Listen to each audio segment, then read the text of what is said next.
السلام علیکم دوستو، رانا کیسر جے زیڈ اینگلر سے آپ سے مخاطب ہے۔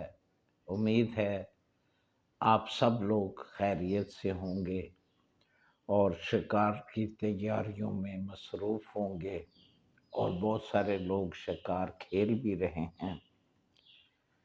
تو بھائی، آج کا سوال کرنے والے صاحب ہیں توصیف گارمنٹس۔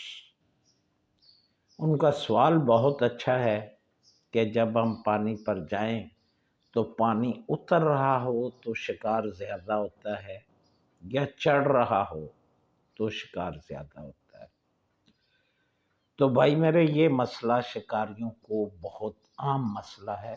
ہر شکاری اس پر توجہ کرے اور اس پر غور کرے کہ پانی دونوں صورتوں میں کم ہو رہا ہے تب بھی وہ شکار کو ڈسٹرب کرے گا، زیادہ بڑھ رہا ہے تو وہ بھی شکار کو ڈسٹرب کرے گا۔ تو بھائی ایسے میں تو ایک ہی صورتحال ہو سکتی ہے کہ آدمی واپس آ جائے، کیونکہ شکار کے چانسز کم ہو جاتے ہیں۔ ہاں، ایسا ہوتا ہے کہ آپ لوگ شکار گئے ہوئے ہیں تو پانی ڈیڈ ہے، دریا کا پانی ڈیڈ ہے۔ ایسی صورت میں بھی دریاؤں میں شکار نہیں ہوتا۔ چل رہا تھا پانی، ڈیڈ ہو گیا ہوا ہے، آپ چلے گئے ہیں، آپ نے چرائی لگا دی ہے، تو جو ہے وہ شکار نہیں ہوتا۔ اتفاق کیا کوئی ایک آدھ لگ جائے وہ اور چیز ہے۔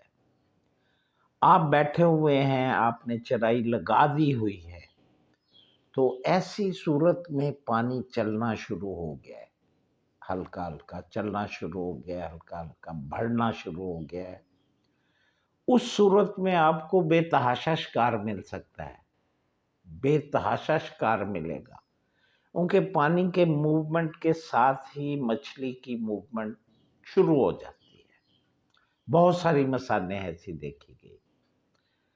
ہاں، اگر وہ صورتحال بہت زیادہ بڑھنے کی ہو جاتی ہے کہ 2 فٹ 3 فٹ اتنا پانی جو ہے وہ چڑھ رہا ہے، تو سٹارٹ میں آپ کو 2 4 چالیں مل جائیں گی۔ جیسے ہی پانی کی سپیڈ بہت زیادہ ہوگی تو شکار لگنا بند ہو جائے گا۔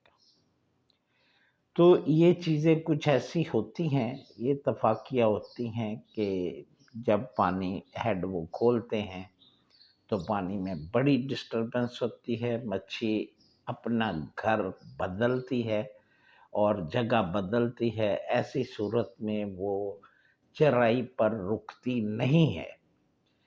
تو بھائی یہ تو قدرتی سچویشن ہے، اس میں انسان کا اپنا عمل دخل تو ہے نہیں، چرائی کا کوئی عمل دخل نہیں۔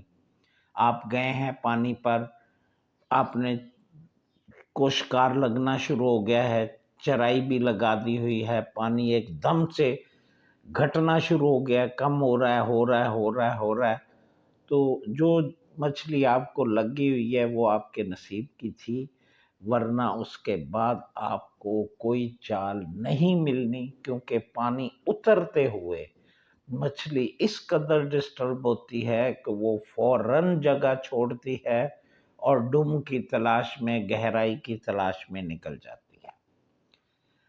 وہ پانی جب بڑھ رہا ہوتا ہے تو آپ کو شکار ہو رہا ہے، پہلے سے ہو رہا ہے، اور بڑھتے شکار پانی میں 1 2 3 چالیں آپ کو اور مل جائیں گی۔